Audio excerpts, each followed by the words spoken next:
The FDA is granting full approval to Pfizer's coronavirus vaccine. President Biden called it a key milestone in the fight against COVID-19. Officials are hoping this will jumpstart vaccinations, which have slowed in recent months. Hospitals across the South are struggling to handle a surge of mostly unvaccinated patients, and new infections are rising among children. This afternoon, the president urged companies to follow his lead and make vaccines mandatory for employees. More companies, I should say, in the private sector to step up with vaccine requirements that'll reach millions more people. If you're a business leader, a nonprofit leader, a state or local leader who has been waiting for full FDA approval to require vaccinations, I call on you now to do that. Require it. Do what I did last month. Require your employees to get vaccinated or face strict requirements. The reason most people in America don't worry about polio, smallpox, measles, mumps, and rubella today is because of vaccines. It only makes sense to require a vaccine to stop the spread of COVID-19. Meanwhile, the pace of evacuations in Afghanistan sped up over the weekend. So far, the U.S. has removed more than 37,000 people from Kabul, half of them since Sunday. Pentagon officials say that includes several thousand Americans. Here's how Pentagon spokesman John Kirby characterized recent extraction missions when U.S. troops had to airlift Americans stranded outside the airport. On occasion, as needed, our commanders have the authority that they need to use their assets and their forces to help assist Americans who need to get to the airport on a case-by-case basis. It's not regular. I don't want to leave you with the idea that we're somehow patrolling the streets of Kabul. But on occasion, where there's a need and there's a capability to meet that need, our commanders on the ground are doing what they feel they need to do to help Americans reach the airport. Plus, there is a standoff between Democrats on Capitol Hill. A group of 9 House moderates are threatening to derail President Biden's agenda. They say they won't vote to advance Democrats' budget plan unless there's a vote on the bipartisan infrastructure bill first. For more, let's bring in Nikole Killion, Liz Goodwin, and Sarah Mucha. Nikole is a CBS News congressional correspondent. Liz is the Boston Globe's Washington bureau chief. And Sarah is a political reporter for Axios. Welcome to you all. A busy news day. Liz, let me start with you. What are some of the policy changes we might see now that Pfizer's coronavirus vaccine has full FDA authorization?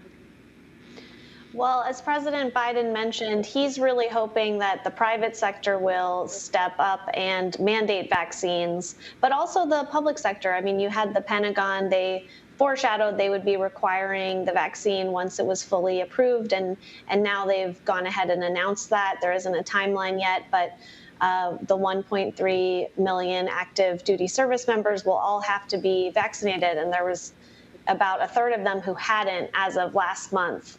So there was some hesitancy among the troops to get the vaccine, which now will no longer be an option unless you have a medical or a religious exemption. And then I think Biden is really hoping that private sector companies will now require the vaccine, given that it's fully approved. There's some potential legal issues requiring a vaccine that isn't, and now those are gone. So there's a lot less barriers for companies who want to make sure their employees are all vaccinated, want to mandate them to be back in the office to do so. And some have already, Chevron announced, I think yesterday, that they would be requiring thousands of their employees to get vaccinated. So it feels like we're at a tipping point moment for that. Yeah, we'll continue to see what happens as a result.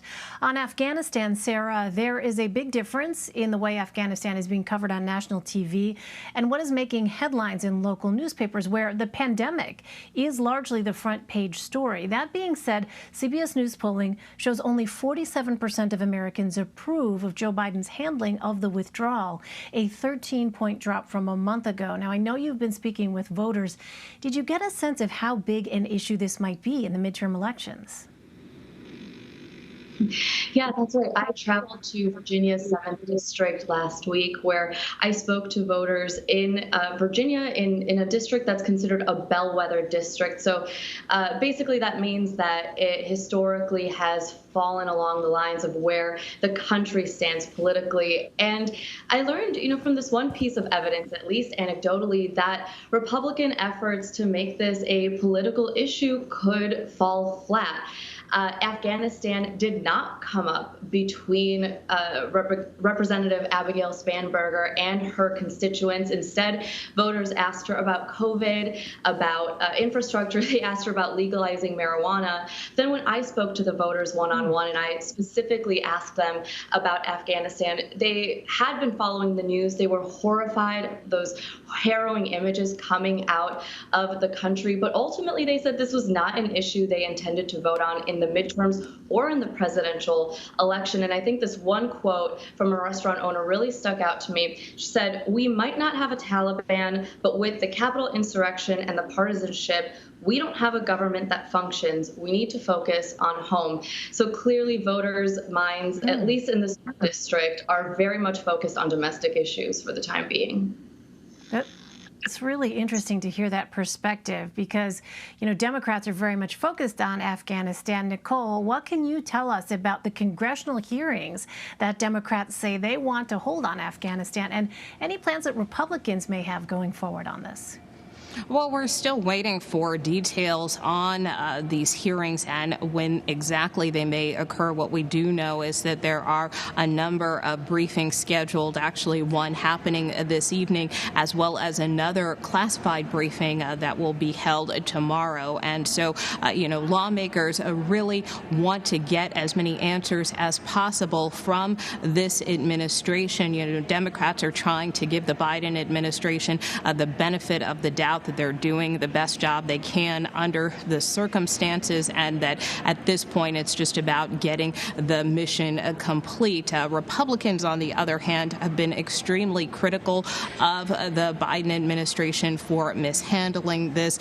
They also feel in some of these briefings that they've already had to date that they haven't necessarily gotten all of their concerns addressed, but they really are trying to hammer the administration over this, using as many opportunities they can to try to drive that point home, thinking that it could potentially also be an issue for the upcoming midterms. But again, we do expect at some point here on the Hill, hearings to be held with high-level administration officials, whether that ultimately is the Secretary of Defense, the Secretary of State. Those are the types of officials who have been briefing lawmakers and will be briefing lawmakers once again tomorrow.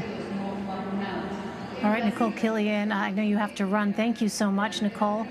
Sarah, let me turn to you. The White House has just 8 days left to evacuate potentially tens of thousands of people from Afghanistan by the August 31st deadline. Are they confident they can pull that off?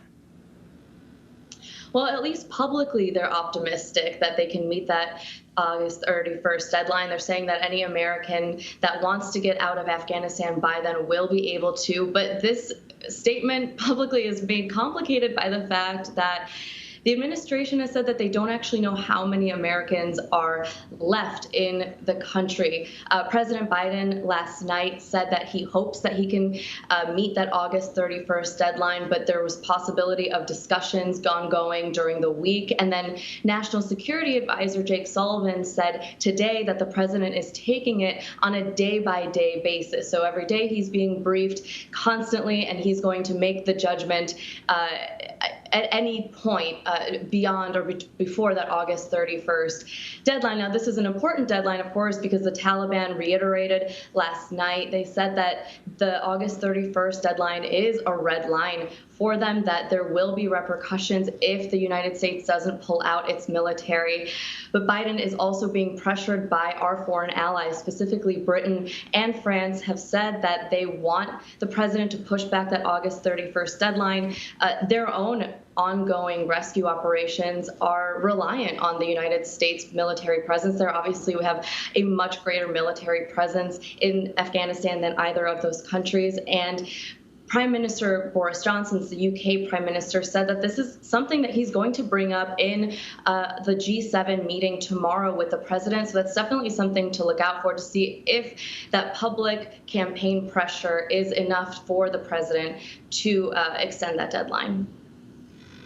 Yeah, it is a really tenuous kind of position here. 8 days certainly doesn't seem like that long at all. On the domestic front, Liz, as we mentioned, moderate Democrats are threatening to vote against a key part of President Biden's domestic agenda. The budget plan contains sweeping proposals for climate change, Medicare, and immigration. Can House Speaker Nancy Pelosi move this legislation forward without their support? And is she in a position to give them what they're asking for?